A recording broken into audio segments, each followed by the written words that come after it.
Hey, what's up, guys? Welcome back to Guys That Magic. This is Hunter and Shane. Say what's up. No David, dude, just me. Hi. Yeah, no Dave. He's off doing something today. But today is September 7th, 2021. Another day of spoilers. Another batch to talk about. So without further ado, let's go ahead. Just jump straight into the cards, because why not? First card we're going to be talking about is Briarbridge Tracker. Briarbridge Tracker is 2 generic mana and a green for a 2/3 creature human scout. It has vigilance. It also states when it enters the battlefield, investigate. In case you don't remember what investigate is, you create a colorless clue artifact token with pay 2 mana, sack this artifact, draw a card. It also says as long as you control a token, Briarbridge Tracker gets +2/+0. What you think, man? I think it's a cool card. I think I want to call out that the last video, if anyone was around, our buddy David said, Scout can't be real, right? I don't think I've ever heard of any scouts. There's another scout. There you go, dude. Another scout. There's another Isn't that scout. crazy? Crazy. But it's cool though. I like the vigilance on it. I like that you're most likely going to be controlling tokens, so it'll be a fatty. Yeah, I like because like treasure tokens gets +2/+0. That's solid. Yeah. So- yeah, go ahead. I was gonna say, so pretty much it's always gonna be a 4/3 as long as you're just running like a token theme kind of deck. I was gonna say that this is like a very, very neutered timeless tracker. Good callback to it. Good callback. Good callback. Yeah, I think it'll probably see play. Why not? I feel like a lot of these cards are gonna see play, but we'll see. I could be completely wrong, but I think the power level for this set is bonkers.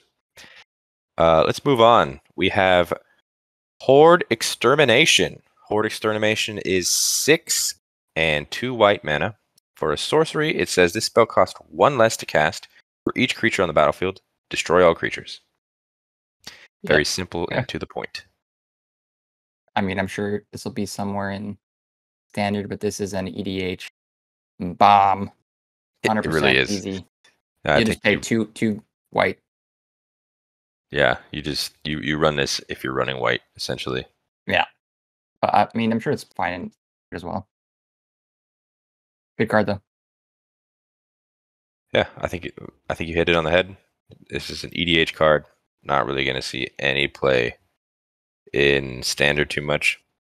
Maybe as a sideboard card if you're running against something that goes wide.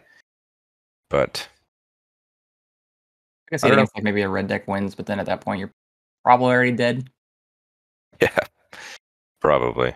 I mean, I guess yeah, you're right. All right, let's go ahead to this next card. This next card is called Old Stickfingers. Old Stickfingers is X, a black, and a red. It is a legendary creature horror. It is a star. It says when you cast this spell, reveal cards from the top of your library until you reveal X creature cards. Put all the creature cards revealed this way into your graveyard, and the rest on the bottom of your library in a random order. Old Stickfingers' power and toughness are equal to the number of creature cards in your graveyard. That is the self-milled Dave was looking for yesterday. That's a bomb. That's a really good card. Yeah, it's pretty crazy.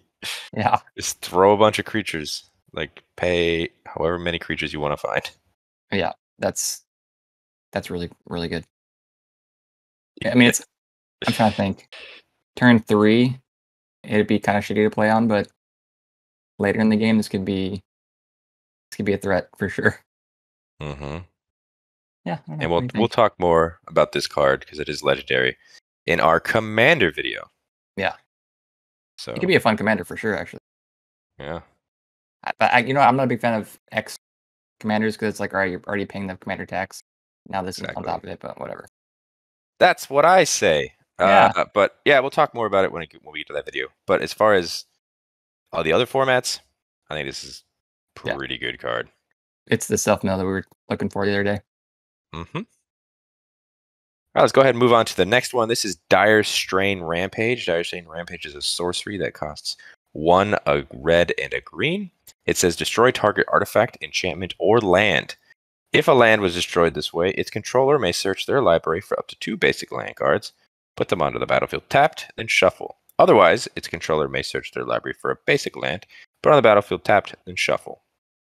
Also has a flashback cost of 3, a red and a green. The reason why Book of Exalted Deeds is being unbanned. I know, another land destruction card. Yeah, more ways to interact with that bullshit card. Exactly. This also can ramp yourself if you needed it. You just like destroy what? Destroy one of your basics to get 2 more basics. I feel like that's like the worst case scenario. Yeah, absolutely.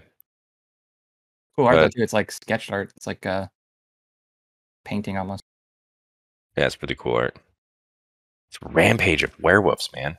Yeah, I think it's cool too that it's got the flashback. I'm sure David here would be like, flashback's good. That means you get to use the card twice. So, la la la la. Yeah, flashback, real good, good. Pair it with like one of those other things that. Never mind, that's a blue card. I'll say that one card. It's like your flashback. Your cards from the graveyard cost 1 less to cast. That would not apply here unless you're playing a 3-color. Yeah. Anyways. The next card we're talking about is Adeline Replendent Cathar. It is a star 4. It costs 1 and 2 white. It is a legendary creature, human knight. It has vigilance. It says that its power is equal to the number of creatures you control. And whenever you attack for each opponent, create a 1/1 white human creature token tapped and attacking that player or planeswalker they control. Winona has never looked so sexy in my life, dude. Holy shit. This is a bomb. Yeah. Holy shit. This gets ripped off the top of your deck. You're attacking with like 7 and just destroys them. Like, holy fuck. Mm-hmm. That's a really good card. Yeah. The number of creatures you control. That goes real wide. I mean, I guess your opponent does get a 1/1, but at least in the Winona deck, dude, like you're trying to swing in. You get a 1/1. Oh, you get. Whenever you attack for each opponent, create a 1/1 tapped and attacking that player. Wow. Okay, that got even better. It's pumping itself. Yeah. It's pumping itself, and then again, you're playing EDH, and you're just like, create 4. Attacking. Yeah, if you're attacking multiple people, then you're creating like 3. I don't think it's for attack. It's whenever you attack. Yeah, whenever you attack for each opponent. Yeah, but you're not attacking each opponent. It's saying if I attack you in a game of 4 players, I'm going to create a 1/1 for every opponent that's on the table. Well, no, because it says create a. Well, I guess. Tap and attack. Yeah, that's what I'm saying. Tap and attacking that player. Yeah. So I attack you, and I'm playing with 3 other people. There's 4 of them coming at you. Okay. That's nuts. Yeah, you're right. It is pretty nuts. Or a planeswalker, dude. Holy shit. Yeah, we're planeswalker. That's really good. This is another legendary, so we'll be talking about it more in depth later. I like it. But I am a fan of this card. I've always been a white weenie human deck guy, and this makes me happy. It's a Cathar too, dude. Like that one card yesterday. Good old Cathar, dude. Look at Cathars, dude. Cool. Let's move on to Siphon Insight. Siphon Insight is a blue and a black instant. Look at the top 2 cards of target opponent's library. Exile one of them face down and put the other on the bottom of that library. You may look at and play the exiled card for as long as it remains exiled. And you may spend mana as though it were any mana of any color to cast that spell. It also has a flashback of just 1, a blue and a black. Really good. I like that a lot. That's like my style for sure. So is this artwork? Did she just sleep with those 2 people, or what's happening? I mean, I think so, yeah. Well, I think those 2 represent the 2 cards that they're. I have no idea, dude. She looks a little seduceful. It's not a word, but like a little. Like did a threesome just happen here? Like that's a girl on the right, right? It's definitely a girl on the right, dude. Like, let's investigate further. I think for. No, I'm just kidding. This is a good card. Yeah, I think it's a good card as well. It also play. You like to play opponent stuff, so I can see you liking this card. This will even not even just the EDH, but just in standard. I feel like this will get played for sure. Yeah. All right, let's move on to a mythic land that flips. The first part is called Hostel. So, oh, what the fuck? It's a I thought you were saying that wrong. I'm like, no, it's a hostile hostel. Boom. It's a hostile. Anyways, it's a land. You can tap it and add a colorless mana. Or you can pay 1, tap it, sack a creature, put a soul counter on hostile. Then, if there are 3 or more soul counters on it, remove those counters, transform it, then untap it. Activate only as a sorcery. I like what it turns into. It's an easier name to say. Once it flips, it turns into Creeping In. Creeping In is an artifact creature horror construct that is a 3/7. Whoa. It says, whenever Creeping In attacks, you may exile a creature card from your graveyard. If you do, each opponent loses X life and you gain X life, where X is the number of creature cards exiled with Creeping In. It also says you can pay 4 and you can have it phase out. That's really good. I don't know if it is or not. I think it is. It's got built-in protection too, dude. Yeah, for 4 though. I mean, okay, sorry, I'm thinking of EDH. So all right, standard, probably not. How about that? Yeah. Probably not. Well, I don't know. I could be wrong, but in EDH, I feel like this is a really fucking good card. Yeah, if David was here, he would say that the land part is good because you can. It's got an ability to sack creatures, and that's one of David's favorite things to do. Sack stuff. True. I'm kind of confused on the X part of the flip though, because exile it's always only one. So 2, like, why 3, 4? It's like every time it attacks, it goes up by 1. Oh, it's incremental. Wait, did I not read that right? Oh, each opponent. Yeah. Wait, no. Each opponent loses X life and gain X life, where X is the number of creature cards exiled with Creeping In. And it's whenever it attacks, you exile 1 card. So then the first one is going to be 1. Second time is going to be 2. Oh, so it's actually going to keep track of what it's exiled? Gotcha. Yeah. That was confusing. Okay.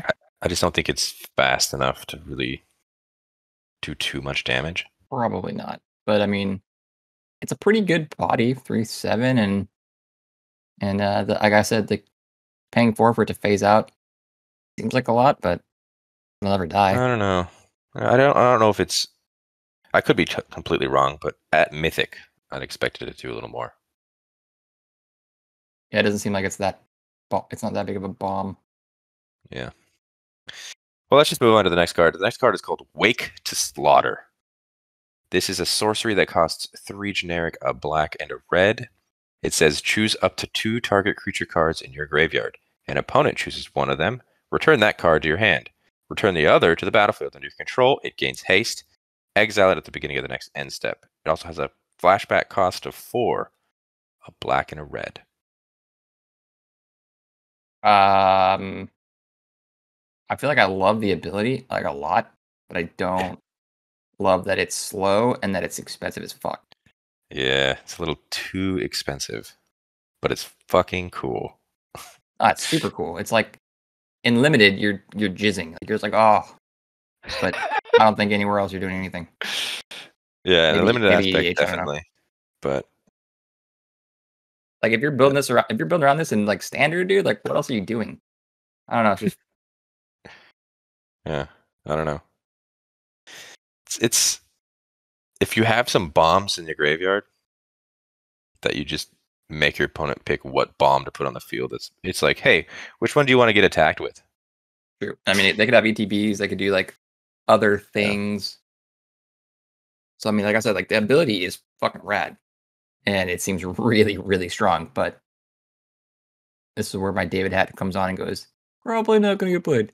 But yeah, David probably is going to tell me I'm super wrong right now because he likes to fight me and you whenever we have an opinion on something. So yeah, I'm not too big of a fan of this card overall, just because of the cost. I'm gonna say it's cool though. I'm gonna say it's really cool. Oh, it's definitely cool, and the art is rad as well. They're killing it with the art in this set, dude. So are they like on a moon or like? That's awesome. There's a world behind it, dude. Yeah, it's pretty cool. I like it. Like that, dude. I'll get a playmat of that shit, dude. 100%. Do it. I will. All right. Next up, we have Griselbrand's Mask. Oh my god. Griselbrand's Mask costs. It is a legendary artifact, by the way. It costs 1 and 2 black. It has an equipped cost of 3. It says equipped creature has flying and lifelink, and whenever equipped creature dies, you may pay X life, where X is its power. If you do, draw X cards. Yeah, it's like nowhere near as strong as Griselbrand, obviously, but it's a cool callback again, I guess. Yeah, Did little Griselbrand- callback, little tiny callback. Did Griselbrand come out in like one of the original Innistrads? I should know this. He actually did. Yeah. Yeah, that's fucking wild. That's really cool. It is a very cool little callback to good old Griselbrand.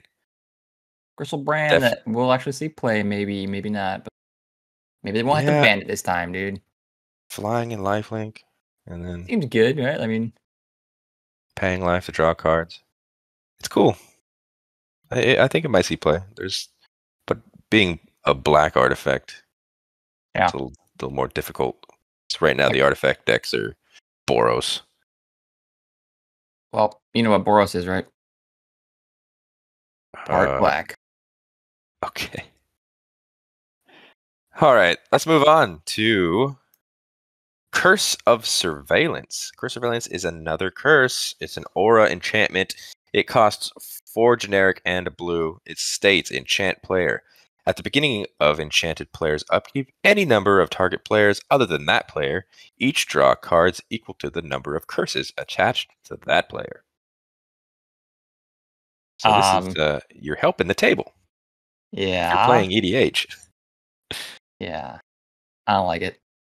I don't either. It's so fucking expensive. Holy shit. For 5 mana, why would I help the table? I don't even know, dude. And that artwork is just, I hate the artwork too. Look at They're like all looking at me, dude. They're all looking at me. Yeah. Yeah, this is a big, like, I'm going to say just, what else do you say? Like, I don't like it. I do not like this card either. They were killing it with the curses so far. This one is not good. You don't want to give your opponents card advantage. So this card is never going to see play in EDH, I don't think.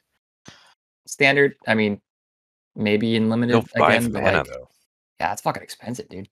5 mana to do like what? To draw a card, yeah. Or I guess you keep cursing them and you can draw like 3 at the beginning of each. I mean, that's okay. That could be good if you're doing like a curse themed deck, I guess. Sure. Like okay, I wouldn't put it past them in limited that like a cursed, like sub thing pops up, right? Like an archetype that you draft, that'd be cool. Yeah. I don't know. 5 mana is a lot, dude. Yeah, I don't see this. Not good enough for me. Kind of bummed that it's that rare. Dude. It's the fucking dude from what's that movie? Pan's Labyrinth, dude. I don't like it. It is, isn't it? Yeah. All right, let's move on. They dropped the Red Adversary. Dude, we fucking called it, dude. This is Bloodthirsty Adversary. It costs 1 and a red. It is a 2/2. It has haste. It says when it enters the battlefield, you may pay an additional 2 and a red any number of times. When you pay this cost 1 or more times, put that many 1/1 counters on Bloodthirsty Adversary.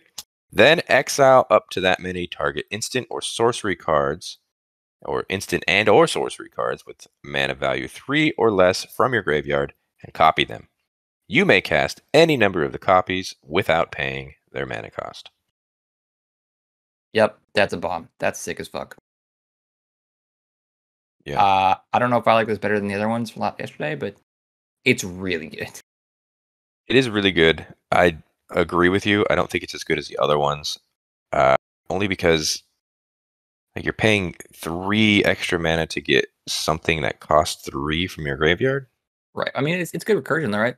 So like at worst case, you're going to be able to play another 3 drop. Yeah, yeah. That you wouldn't have access to otherwise, right? Like once it's in your graveyard, it's dead typically. So this is good recursion. I'm just trying to think of like red instant and sorcery spells because this is red, so you're gonna be running red. I mean, you could splash other colors, obviously, but instantly it's like this has haste. You want to do stuff quick, just damage. Yeah, this could be like a red deck wins because it buffs this character that's already having haste.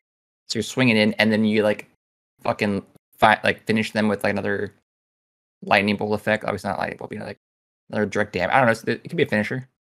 Yeah, I like it. Yeah, it's really I like it a lot. but again, not as, I don't think it's as good. Yeah, so this card, pretty cool. Let's move on. Agreed. Next up, we have Sungold Sentinel. Sungold Sentinel is 1 and a white for a 3/2 creature, human soldier. It says, whenever it enters the battlefield or attacks, exile up to 1 target card from a graveyard. It also has Coven, except it's a little different, because Coven, this one you have to pay. You have to pay 1 and a white and choose a color.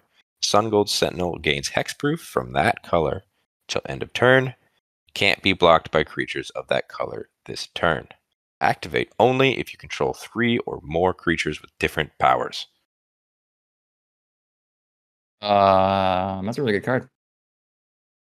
A 2-mana 3/2 that exiles stuff from graveyard is pretty cool. I mean, it's statted aggressively, right? I'm putting on my David hat right now. It's 2 mana. It's statted aggressively. It has a relevant ability to protect itself. Seems really good. Yeah. It can't protect itself like From multiple. it doesn't have protection. So no, I mean, but you it can't be targeted. Right, but you can't block. Well, it says from that color, it's protected from that color. But if you're sitting on blocks, it can't block unless it dies. It can't be blocked by Got it. color. Well, which makes sense because it's like I said, it's statted aggressively. It's like you're trying to get into face. This is fucking mono white aggro beatdown. Human soldiers are crushing it in this set. I think just humans are crushing it in this set, dude. I think mono white is going to be a bigger problem than it already is, dude. Yeah. Mono white aggro is gonna be huge in standard coming up. We got some stuff rotate. We have a lot of that rotating, and then all this new stuff coming in that looks like it's even more powerful than what we already had. Speaking of aggro, I like this next card. This next card is called Willow Geist. It's a 1 green for a 1/1 that has trample that says whenever 1 or more cards leave your graveyard, put a 1/1 counter on it. And then when it dies, you gain life equal to its power. I think this card is dope. I feel like it's dope, but like what? So you're reanimating things, or there's so much from your graveyard with Disturbed. There's so much with Flashback. I mean, in this set, that whenever anything leaves your graveyard, it gets a counter. I think it's cool. And then that second part of the text just seems like you just they didn't need to add that. Yeah, it's like I didn't even need to add that, but okay. Yeah, it's like I said, with this set, they're just like, oh, it's a spirit, dude. It is a spirit. You're right. Yo, blue-green spirit, dude. What the fuck? Let's go. Blue-green spirits. Yo, I'm not even joking. Because they had flashback in there too. That's sick. Yeah. All right, dude. I'm locking in. Lock it in, dude. All right. Let's finish this video with a couple flip cards. The first one is Reckless Stormseeker. This is the front part. It costs 2 and a red for a 2/3. It's a creature, human werewolf. At the beginning of your combat on your turn, target creature you control gets +1/+0 and gains haste until end of turn. It has Daybound. When it flips into nighttime, it turns into Stormcharge Slasher. Stormcharge Slasher is a 3/4 that states at the beginning of combat on your turn, target creature you control gets +2/+0 and gains trample and haste until end of turn. Dude, this seems really, really strong. Right? Like you can't breathe. I mean, dude, like it seems really, really strong. There was maybe I'm just thinking limited only, but there was a card that was currently unlimited that, like, remember the red? I think it was exactly the same stats. You gave a creature like +1/+0 or some shit. This is like that card on like steroids. When it goes nighttime, yeah. Even he's even better at nighttime. Because the last one you give it haste. This one gives it haste on daytime. Yeah, this one gives it haste and +1/+0. Then at nighttime it gives it haste and trample and +2/+0. Yeah, no, that card is fucking nuts. Yeah, I like it a lot. For only 3 mana too.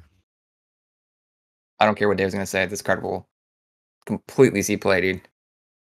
Yeah, this daytime or daybound, nightbound stuff is gonna be pretty nuts. Yeah, that's cards.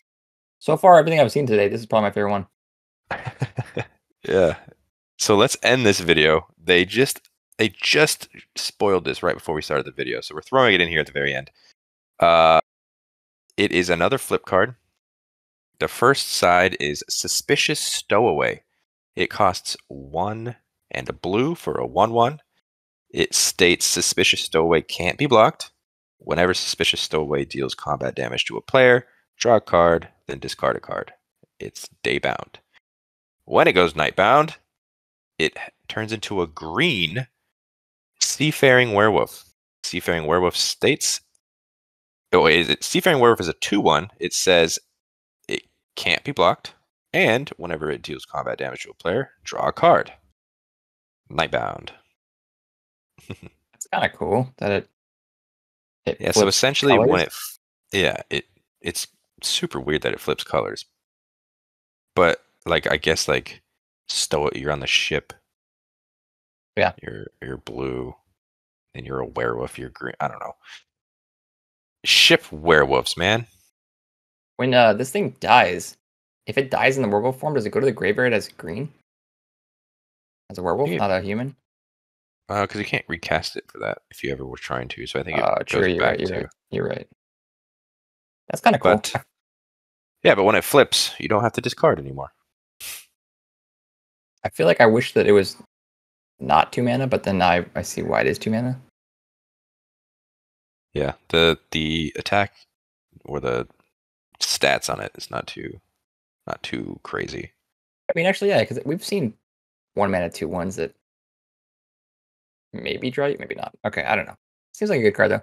Doesn't seem as good, but it's not bad. Yeah, I feel like the werewolf deck will be a thing for sure. Somewhere. Oh yeah. Oh yeah. I don't know if this is seat play though, because blue green werewolf. I don't know. Super weird. Well, like I said, you never have to cast the green, so it's blue werewolf. Like I don't know. No clue why it turns into green. If it ever goes nighttime, it turns to green. Okay. Sick.